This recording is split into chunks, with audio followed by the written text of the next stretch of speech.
Welcome back to Pixel Profiles, a series where we cover the backstory, motivations, and impacts core characters had on older video games. In this episode, I'd like to cover Kain Highwind from Final Fantasy IV. Who is Kain? Kain is a core character from Final Fantasy IV. He plays a pivotal role in how that story unfolds. Kain is a Dragoon, and this was the US's first introduction to this class.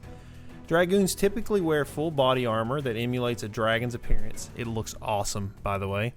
They typically fight with spears and have a unique ability called Jump, which allows them to fly in the air temporarily, avoiding damage that would be dealt to them, and then pouncing on an enemy doing massive damage. Dragoons have an affinity towards dragons, and many of the early Dragoons had pet dragons. I'll cover them more thoroughly in a future video, so keep a lookout for that. Kain also has the coolest sprite in Final Fantasy IV, in my opinion. Just look at that sweet sprite goodness.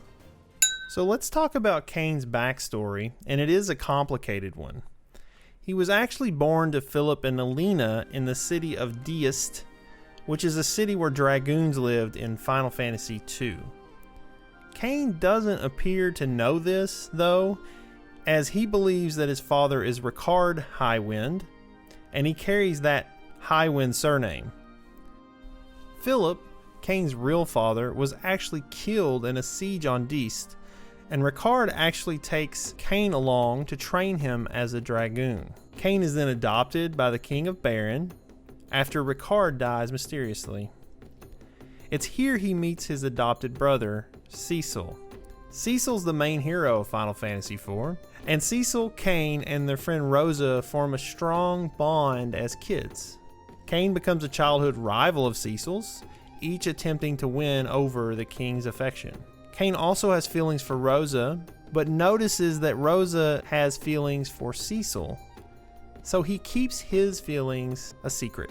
Both Kain's feelings for Rosa and his rivalry of Cecil are very important, as they make Kain an easy target for Golbez, and we'll discuss more on that later. Although Ricard is gone, Kain continues to care for Ricard's dragon, and the dragon continues to wait on Ricard's return. Kain's loyalty to the dragon keeps the Dragoons from disbanding, and he is then named Master of the Dragoons. Next, let's cover what Kain does in Final Fantasy IV and why it's so important. Now, I will give you a spoiler alert here. If you have not played Final Fantasy IV and wish to not have the story ruined for you, you may want to skip over this part.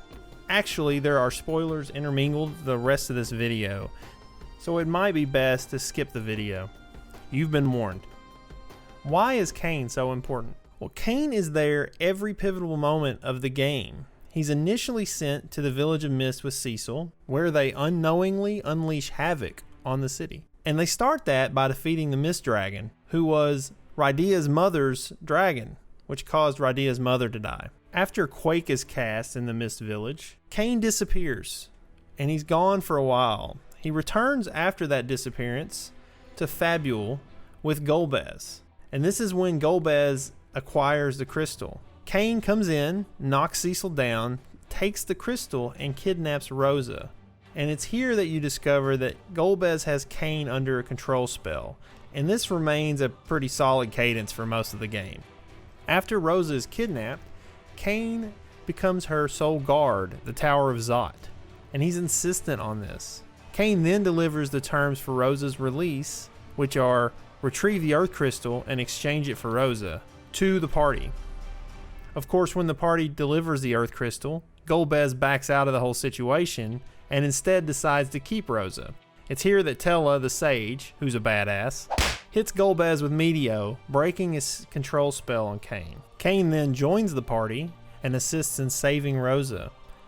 Once they save Rosa, he professes his love for Rosa to Rosa and the party, and he assists in defeating Barbariccia. So Rosa casts an escape spell to get them out of the tower, and then Kain shows the party the key of magma and explains Golbez's plan to take the dark crystals from underground. The party is shocked to hear that there are crystals underground and that isn't just a legend, so they rush to the aid of the underground crystal keepers, but Golbez steals the first crystal with some fancy hand shenanigans.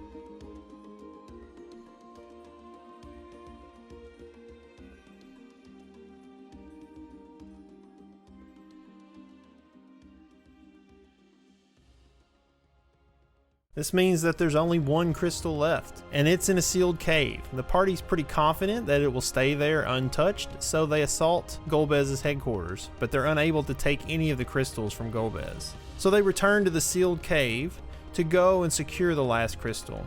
They open the sealed door, they obtain the crystal after a fight with a wall? But Golbez convinces Kain telepathically to steal the crystal and bring it to Golbez. Now this is an odd turn, because what is Kain's motivation here? Previously it was getting Rosa from Cecil, separating the two. I don't really understand where this motivation comes from. Granted, the decisions are not entirely Kain's. Golbez is helping to push Kain in a direction, but this time it seems like Kain's intentions are really just to destroy the world. And maybe he's decided there's no way to win Rosa's love, and if he's not gonna have Rosa, ain't no one gonna have her. So then Cecil and party enlist the aid of all their allies on Earth, and also enlist Fuso Ya, an awesome Lunarian who is a super duper badass. With help from everyone, they are able to break Zemus's spell on Golbez, which breaks the spell on Kain as well. Kain then vows to never turn on the party again, or his life will be forfeit. And he works with the final party to defeat Zemus, then Zeramus, to save the world. Kain's motivations are very interesting. He starts off with a love for Rosa and a jealousy, possibly, of what Rosa and Cecil have. And that makes it easy to control Kain. Golbez can push that button and make Kain do what he wants. Later in the story, towards the very end, Kain develops into wanting to be a better person. And that's a fitting direction for Kain because he's been manipulated so much by his cruxes. It's a very cool transition and character development in the story.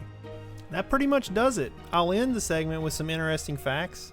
Ricard's dragon is never actually seen in the game, and Ricard is actually a character that joins the party temporarily in Final Fantasy II. Then there's the other fact of the Highwind surname. Kain is only the second character in the Final Fantasy series to have the Highwind surname, but Highwind almost always equates to some form of dragoon in the series. Hell, even Cid Highwind from Final Fantasy VII uses a spear and has a couple of the dragoon key abilities that make dragoons unique. I hope you've enjoyed your time here. I've really enjoyed putting this together for you, and I look forward to seeing you next time on Pixel Profiles.